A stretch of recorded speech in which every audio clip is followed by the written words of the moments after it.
வணக்கம்.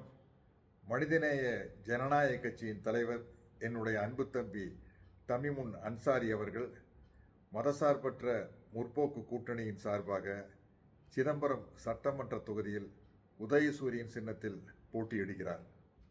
தம்பி எனக்கு ரொம்ப நாளாக பழக்கம், அதனால்தான் இந்த வீடியோ பதிவு. எல்லாரும் ஏதோ ஒரு மதத்தை சேர்ந்தவங்களாக தான் இருப்பாங்க. அதுபோல் தம்பியும் ஒரு மதத்தை சேர்ந்தவர். ஆனால் அவர் மதம் சார்ந்த விஷயங்களுக்காக மட்டும் குரல் கொடுக்காமல் பொதுவாக சமூக நலன் சார்ந்த அனைத்து விஷயங்களுக்காகவும் குரல் கொடுப்பவர்.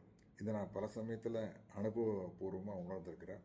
குறிப்பாக ஈழ மக்களுக்காக நடந்த பல போராட்டங்களில் நான் கலந்துக்கிட்ட போராட்டங்களில் தம்பியை நான் பார்த்துக்கிறேன். நான் சில போராட்டங்கள் தான் கலந்துருக்கிறேன். தம்பி நிறையா போராட்டங்களில் கலந்துருக்காரு.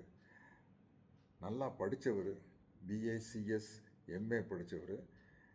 இதில் என்ன கூடுதல் சிறப்புனா, அவர் சிதம்பரம் அண்ணாமலை பல்கலைக்கழகத்தில் பயின்ற மாணவர். அவர் மாணவர் பருவத்திலிருந்தே மாணவர்களுடைய உரிமை சார்ந்த போராட்டங்களுக்காகலாம் போராடியவர், களமிறங்கியவர். அவர் சட்டசபையில் அவருடைய உரையை கேட்டு பல மூத்த தலைவர்கள், அனைத்து கட்சி தலைவர்களும் அவரை பாராட்டியிருக்காங்க. அப்படிப்பட்ட சிறப்புக்குரியவர். அதனால்தான் நான் அந்த வீடியோ பதிவு போடுறேன்.